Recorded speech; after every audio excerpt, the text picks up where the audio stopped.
baby boy. And a fine specimen he is, too. You should be proud of him, Haggith. If only his father could have been here. David is a mighty busy man these days. He's scarcely seated on the throne as king of Judah, and the house of Saul makes war against him. He just could not be here. He did, however, send a message. Said he hoped the child would be a boy. And he is. Maybe he will someday sit on the throne of Israel. Perhaps. Who can say? This healthy boy is the fourth in line for the throne of David. Fourth? Yes. David's eldest son is Amnon, born of Ahinoam. The second is Kileab, born of Abigail. The third is Absalom, born of Maacah. This little fellow is the fourth.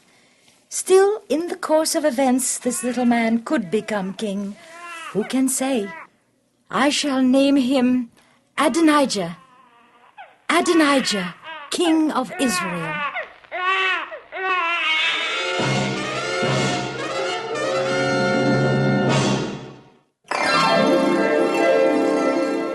Hello there. We're glad you joined us for another story. Right now, here's Uncle Dan with another Bible story.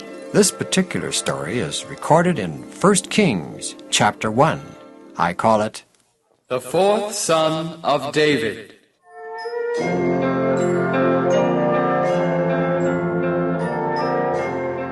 Now David had reached the age of 70 years. The hardships and exposures of his early wanderings, his many wars, the cares and afflictions of his later years had sapped the fountain of life. Bathsheba. Yes, David, my dear. I'm chilly, cold. Have the servants get some more heat in here. Oh. But, dear, it's already very warm in here. Perhaps you're coming down with an illness. No. I'm cold. Please, do something to help me get warm. You are ill, David. I'll send for the court physicians. Lackey? Oh, I'd better get you to bed, David. Bed? No, I'm not ill, I tell you. Just cold. Yes, Your Majesty. The king is ill, Lackey. Run quickly and call the court physician. Immediately, Your Majesty. Come, David. I'll help you get into bed. I don't need help. I can... Watch out now. I guess you had better help me, Bathsheba. It's only a few steps now, dear. There, now. Just lie back. There. All right. That's better. You just lie quietly while I remove your sandals. Don't try to exert yourself now, David. You're weak, ill. That's what I've been trying to tell you. Yes, I know. I'll cover you with blankets to get you warm. Thank you, dear. The lackey said the king is ill. No, I'm not ill. Just cold. Why wasn't I told of this sooner? I might have been able to prevent his illness, whatever it is. Because I just got cold a few minutes ago. Let me feel your feet. They're cold as ice. Your hands are cold, too. Your entire body is cold. You must do something about this at once.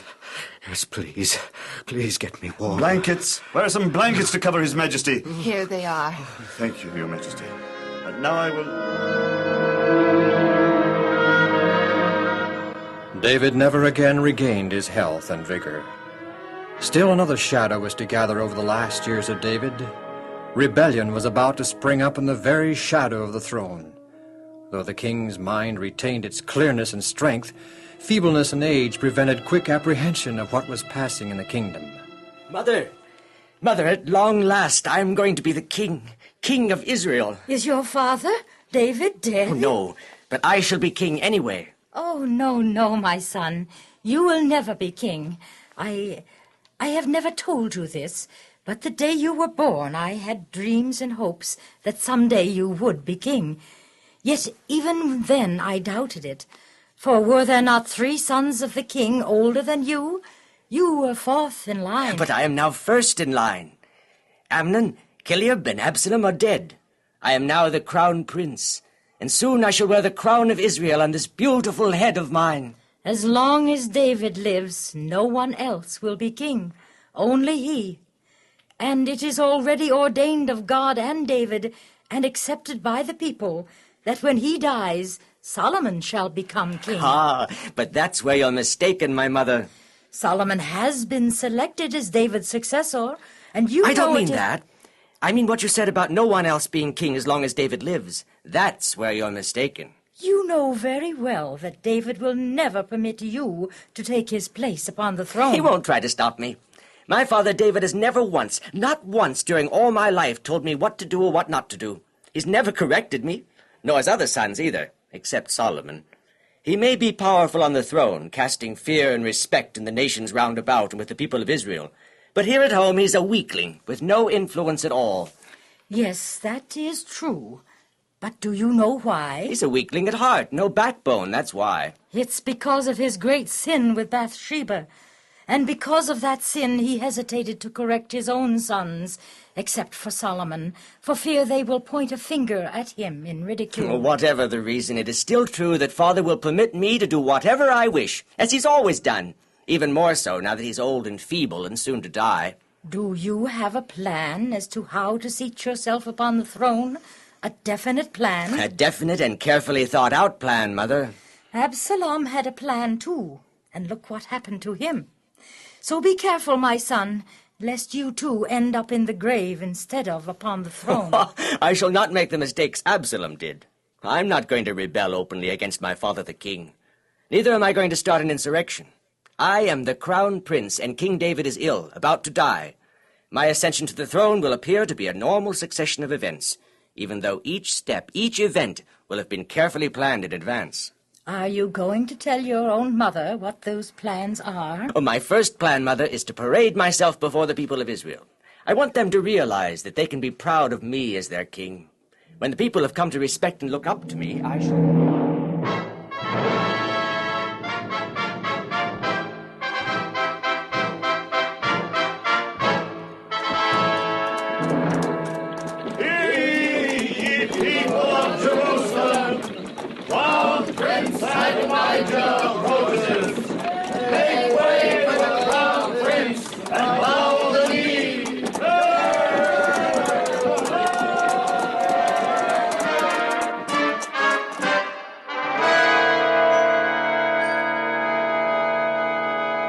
Greetings, Joab and Abiathar. Greetings. Salutations, Prince. I'm indeed grateful to both of you for choosing to answer my summons. The messenger said it was important. And I must admit I am curious as to what this is all about. Well, I shall waste no time in coming to the point.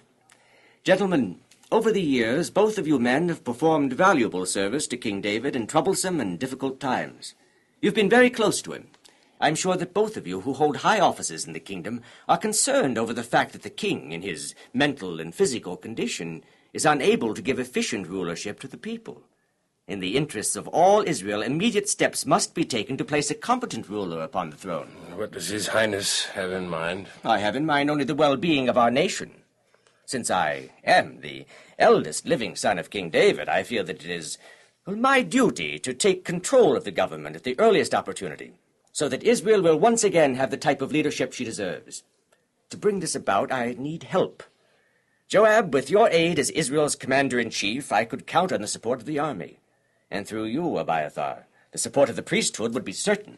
And what gives you the idea that I might wish to desert David and support you? The fact that you hold a grudge against my father, for the time he demoted you and appointed Amasa to succeed you. Your support in now proclaiming me king would assure your position as commander-in-chief of the army for the remainder of your life. And why do you think I will, or even should help you? It cannot be denied that I am the legal heir to the throne, even though we are both aware that my father, King David, has suggested that perhaps Solomon should reign after him. Yet I am certain that you cannot condone my father's treatment of Bathsheba and her former husband Uriah, and therefore must feel that perhaps the child of such a union should not sit upon the throne. Are you going to start a rebellion against the king, as Absalom did? Oh, not at all. I'm merely going to proclaim myself the rightful and legal heir to the throne, then be coronated and anointed king. In that event, Your Highness, I shall lend you my support. And so shall I, Your Majesty. Good. Now, this is my plan. We shall hold a great feast at the stone of Zoheleth and invite all...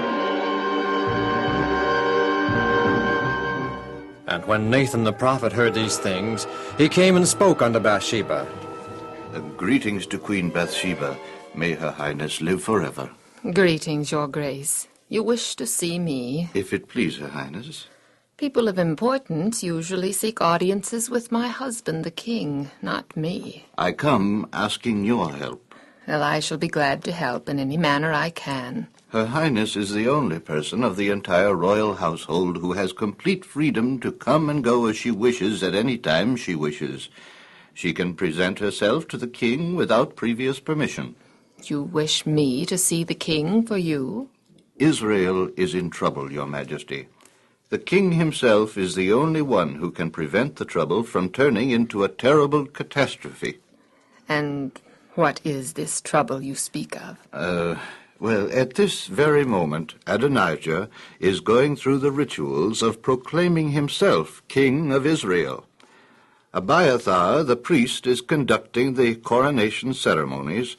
Joab, with his army, is standing by to prevent trouble. But Solomon is supposed to be the next king. I know that, your majesty, and so do the people. King David told them. But Adonijah is the crown prince with a legal claim to the kingship. The people are now being told this and are accepting it as just and right that Adonijah be their king. Her Majesty can surely see that now only David himself can prevent Adonijah from actually sitting on the throne of Israel. But David is not well. He can do nothing. He's unable to. But must we sit calmly by and watch Adonijah become our king? With Joab and Abiathar on his side and David unable to take any action, I'm afraid I can see no alternative, even though it is a shock to me, as it will be to Solomon, my son. Perhaps there is a way to stop Adonijah from becoming king, with your help. You know that I'll do anything possible to keep Adonijah from cheating my son Solomon out of the kingship. It will also save Solomon's life, and yours. Adonijah would kill us if he actually became king. I have not the slightest doubt of it. He would remove all opposition to his rule. Certainly Solomon and you would be considered his main opposition. How can I help? I'll do anything, anything. David doesn't know about Adonijah setting himself up as a king, does he? Oh, no, I should say not. No one but Abishag, his nurse, the physicians, and myself are even permitted in his chamber. Well, I want you to go to David and tell him what is happening.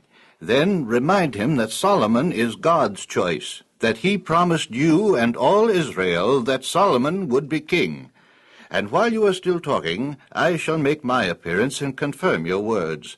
Surely then he shall know of a truth that Adonijah plots against him. But even so, in his condition, what can David do about it? He can't get out of bed and oppose Adonijah. And you say that Joab and the army are on Adonijah's side. What is there that David can do? Perhaps the urgency of the situation will arouse the king so that he can do something. Anyway, we must try. It is our only possible course of action. Now Abishag the Shunammite was ministering to the king. How is His Majesty feeling this morning? Oh, not very well. Would His Majesty care for more hot stones placed in his bed? Oh, I don't want to see anyone. Send them away. Yes, Your Majesty. Good morning, Abishag. How is David feeling today? Good morning, Your Majesty. Not so very well. He was just saying he did not wish to see... Is that Bathsheba? Yes, Your Majesty. Have her come in.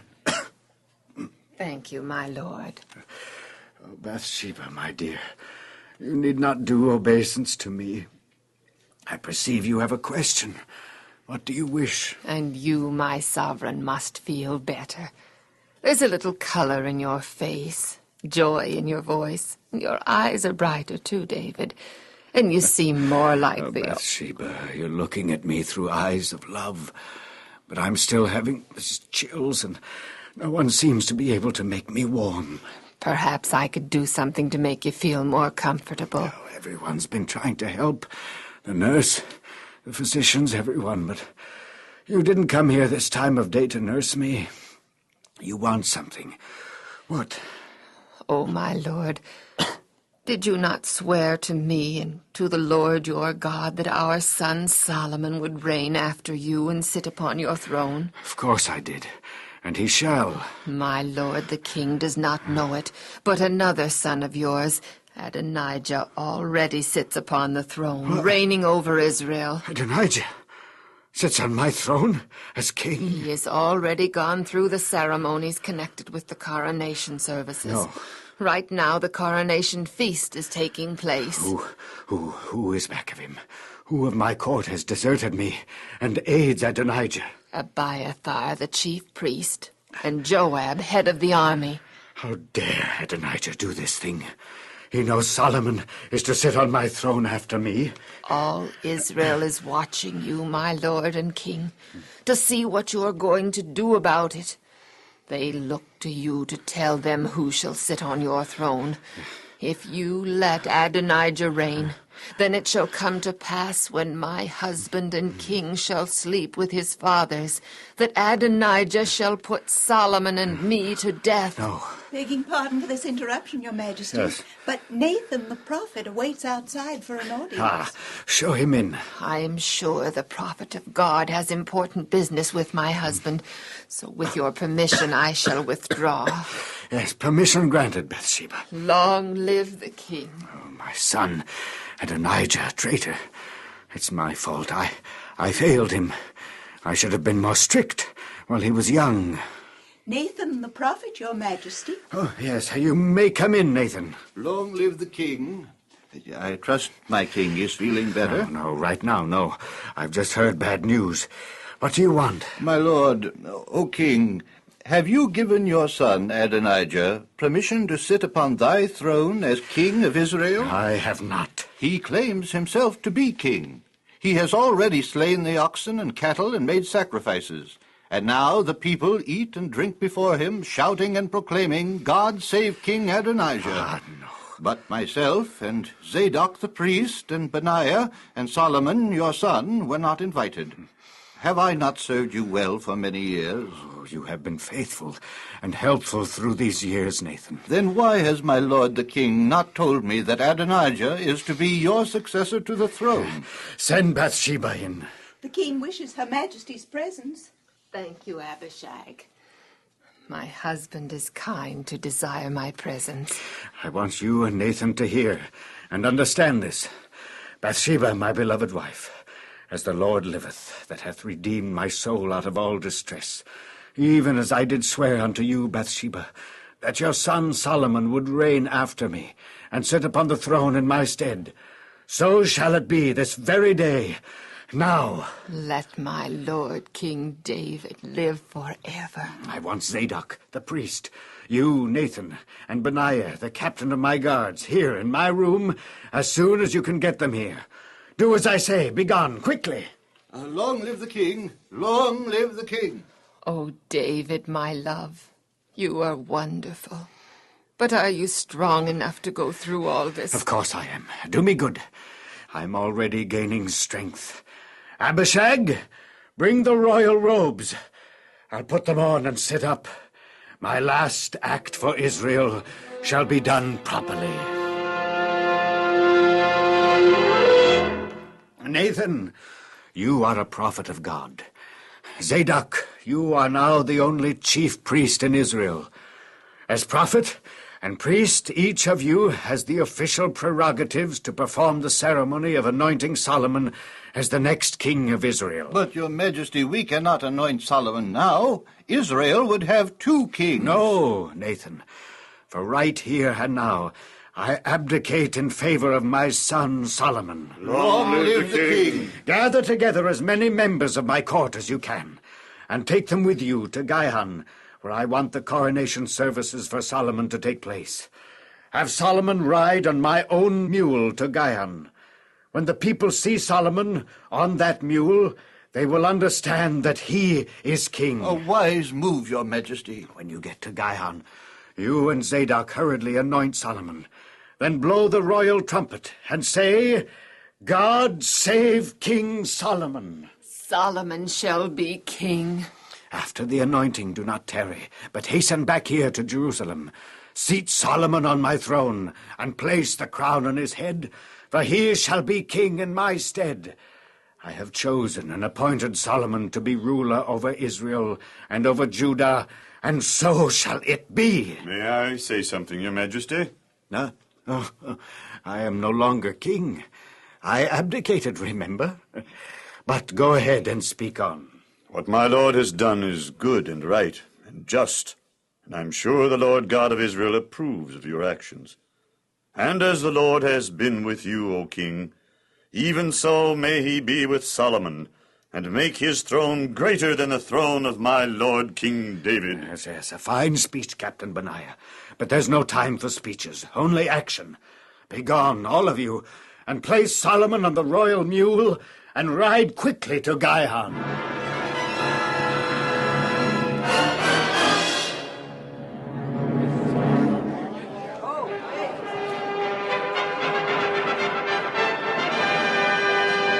Did you hear that? Royal trumpets announcing the approach of royalty. Royalty? Who? All the sons of David are at En Rogel at the coronation services and feast, making the crown Prince Adonijah king. And David, he is in bed, about to die.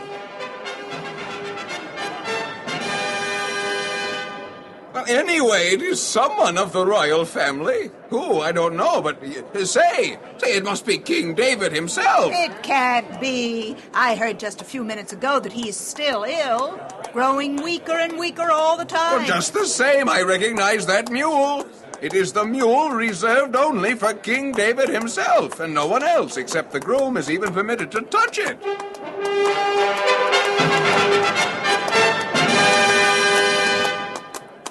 It is the king's mule.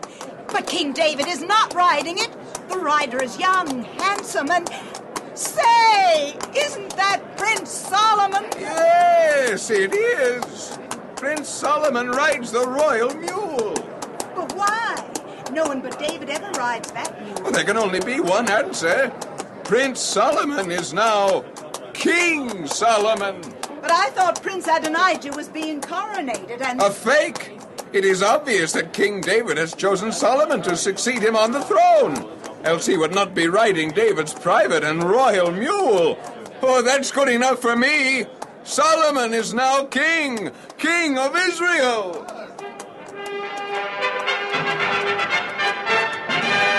Long live King Solomon! Long live King Solomon!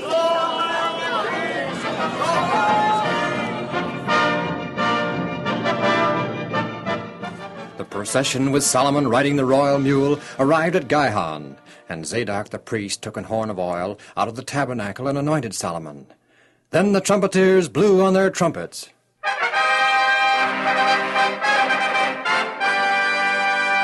And all the people who had gathered called joyously,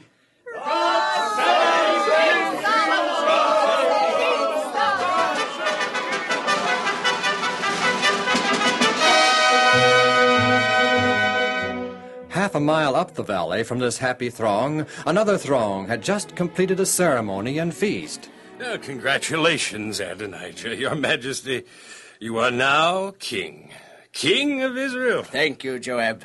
You will, of course, remain as commander-in-chief of the Israelite forces. With you and your army behind me, my reign is bound to be successful. Israel will grow in power and renown. I will be the greatest king in all the world, in all history. And may I, too, congratulate our new king. Thank you, Priest Abiathar. You, too, will remain in your present position. Chief Priest of... Begging Your Majesty's pardon, but I hear something. Listen. Trumpets. For royalty. But from where and why? Sounds like it's from Jerusalem. Cheering now. A great many people cheering wildly. But why? For whom? The city certainly is in an uproar. Could it be that David has recovered, arisen from his bed, and rides forth? Impossible. He is too ill, too near death to recover so quickly. Perhaps the people cheer because...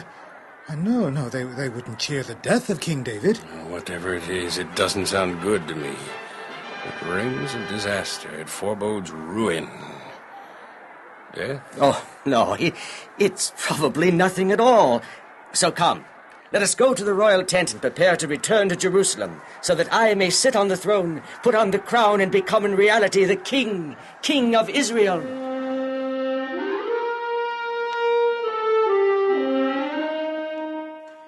Your Majesty, my son Jonathan is here. He's just arrived from Jerusalem. He ran all the way to tell you the news. Come on in, Jonathan, for thou art a valiant man to hasten all this way with good tidings. Verily, Your Highness, our Lord King David is just... so it is the king. Has he recovered? Or is he dead? David has abdicated and has made Solomon king. Solomon king? He caused Solomon to ride the royal mule from Jerusalem to Gihon, where he was anointed king by Zadok. He rode David's own private mule? Yes, Your Highness. Did many people see Solomon riding David's mule? Practically the entire city of Jerusalem, sir. David must be his old self again. Sharp of mind, quick to make decisions, and knowing instinctively the right decision. And what do you mean by that, General? All who saw Solomon on that mule will know that he has been chosen by David to sit upon the throne and rule Israel. What else happened, Jonathan? After Solomon was anointed at Gihon, the entire procession returned to Jerusalem. The city rings with joy. So, that's the noise we heard. Solomon now sits upon the throne. The crown is upon his head and the scepter of authority in his hand. And the members of the king's court have all appeared before Solomon to bless him and wish him Godspeed. Well, I guess that's the end. The end? If King David had mustered an army and fought, as he did with Absalom, I would have known what to do. We could have won. But David is much wiser now. He took the only course of action against which there is no defense. The people that accepted Solomon as their new king. There is no chance for me. None whatsoever, Your Highness. Mother will be terribly disappointed. And so am I. The way of the transgressor is hard. Transgressor? I am the crown prince.